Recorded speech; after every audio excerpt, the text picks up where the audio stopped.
Hello, welcome to Chapter 7, looking back and recapping my surprise autism and ADHD year. In last week's video, up here if you want to watch, I talked about autistic strengths. Thank you so much for all the views and Facebook messages I got about that. I guess there's an audience for bigging up our strengths. I'm going to come back to autistic strengths again in future. It's obviously a popular topic and it's a message that's going to need repeating and repeating. I'm trying to do this video series as an honest and balanced look at the challenges as well as the strengths of realizing you're neurodivergent as an adult. And looking back to 7 weeks after self-diagnosing myself, I was going through what I now know is a pretty common phase of the adult diagnosis journey.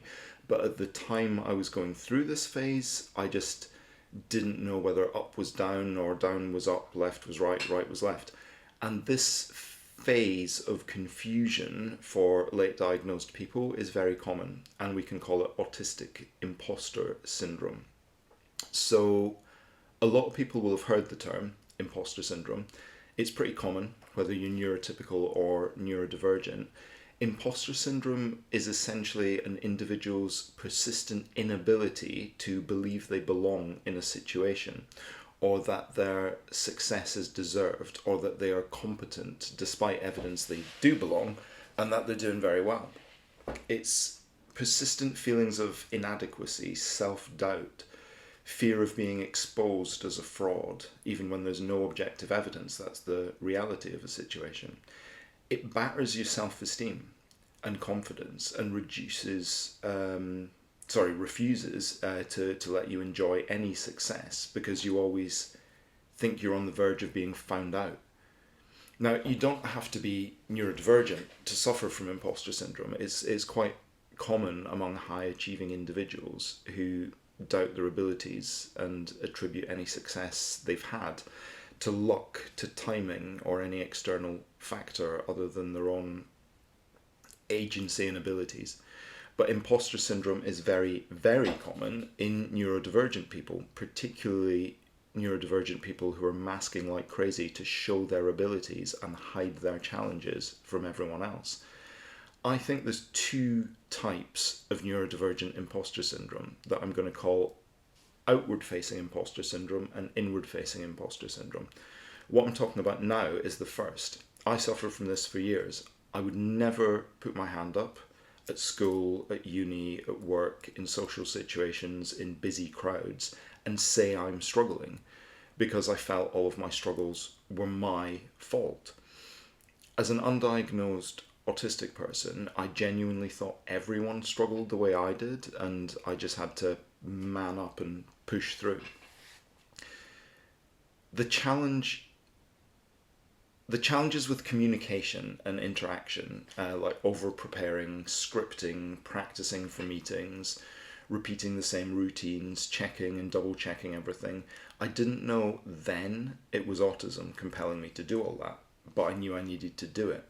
So I worked late, I worked weekends, I procrastinated due to overwhelm, and would then be like reduced to tears sometimes due to complete mental exhaustion. How is it so easy for other people, I would think? Or is everyone just pretending they're not toiling this badly and doing a better job not letting the cracks show?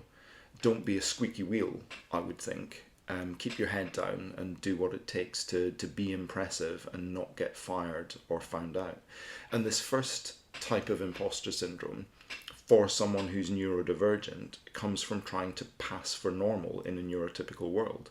And all the neurotypical therapy in the world is not necessarily going to help you with getting over that imposter syndrome, because your brain processes information differently from most other people.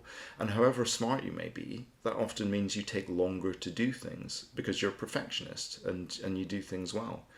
I don't want to sound overly negative or like a bad guy, but when you're masking and living inauthentically and trying to pass as a neurotypical, you feel like an imposter because you are.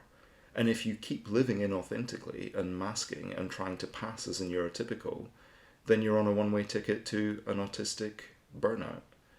See chapter 5 that we talked about previously. on burnouts.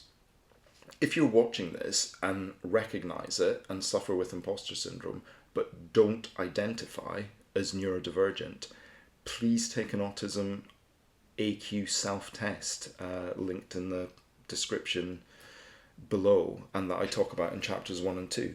You might not be on the autism spectrum, you might just have regular imposter syndrome, and if that's the case, off you pop to a therapist to find out what's causing it, improve your self-esteem, and I wish you well. But do just consider that there might be a deeper underlying reason for your imposter syndrome. Take the self-test and see how you do. Your mission now is not to keep doing the same damaging things. Your mission now and going forward is learning how to take your mask off and learning how to be the authentic you. And that is a really hard thing to learn when you've been masking to be something else for years and years. Where does the masked you end and the authentic you begin? Is there anything left of the real you that you haven't pushed down into nothingness? This can be a very difficult moment in terms of identity, self-image, self-worth for a late diagnosed person. And there's no quick fix in finding yourself. It's one foot in front of the other, one day at a time stuff. So the second type of autistic imposter syndrome I mentioned, that I'm calling inward-facing imposter syndrome, comes after self-diagnosing or after a surprise formal diagnosis. And you probably have more of this the later in life you realize you're neurodivergent after having masked for a long, long time. A light bulb's gone off or started flickering on, but you're not sure. You're reading, and some of what you're reading sounds very, very like you, but some of it doesn't. And that doubt creeps in and makes you think, this can't be me after all, right? I can't possibly be autistic. What a weird thing to have thought. I'm just making a big song and dance about nothing, like you've always done, you drama queen. And now you don't know. You've started yourself down a path, and no matter how much some of it's ringing true, you're also in some very unfamiliar terrain. You're going to struggle with self-doubt. You're going to wonder if you're somehow faking autism simply because you're exhausted and burnt out, or having a mental health wobble, and you're looking for something to justify why you feel so burnt out and exhausted all the time. You've desperately grabbed at autism, but now you think you might have made a mistake. This is normal. Many, many people I've spoken to who have got a late diagnosis go through this period of self-doubt and inward-facing imposter syndrome. That because you've got by and coped for so many years, even though you're recognizing what you're reading, you're somehow not autistic enough and don't warrant a label. You're not deserving of one. And it can happen because autism is such a broad umbrella. Autistic people with high support needs and or co-occurring learning disabilities often cannot get by, cannot cope, cannot thrive independently. And you, I imagine you're thinking, more or less, can. What right do you mildly autistic snowflake you, have appropriating their disability, right? Wrong. Autism spectrum condition is a real and complex condition that affects millions of people worldwide. And it's known as a spectrum condition for a reason, right? While there are common themes that underpin everyone on the spectrum, it affects us all differently. Autism does not define a person, but its characteristics are a fundamental part of an autistic person and make us who we are. Many of us are going to have significant talents and strengths that are of great value to the world around us, but we also have challenges, and we sometimes need support, and we need it to be acknowledged that we do have challenges. So you might not, particularly at the beginning, feel like a typical autistic person, but there's no such thing as a typical autistic person. When you have got by without support and acknowledgement for years and years, but the effort of doing so has eventually caught up with you and given you a kicking, you can feel like a fraud by suddenly saying you need help.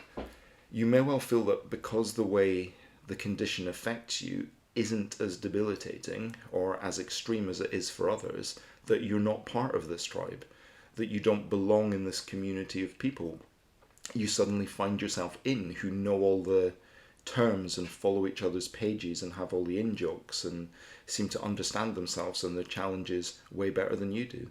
And this second type of autistic imposter syndrome, although brief, can feel just as brutal as you go through the journey towards accepting the new you, particularly if you're getting your diagnosis later in life. Someone I was talking to online recently described it as eradicating the false narrative you've built up for yourself, and that takes time. You've jumped from a neurotypical imposter frying pan into a neurodivergent imposter fire, and you can briefly but devastatingly feel like you don't belong in either camp. But if you've self-diagnosed or been formally diagnosed, and it will never be all, of what you're reading about autistic traits and strengths and challenges is reverberating, you will come out of this new inward-facing imposter syndrome fire stronger, Khaleesi-like, and learn that you do belong in this second room, and you're not a fraud and not an imposter.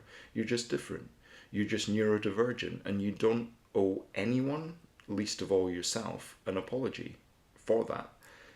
So another longer one, sorry. I hope it was helpful in some small way. Please like this video. Please subscribe to my channel. I really want to get up to 100 subscribers so I can start posting external links in these videos.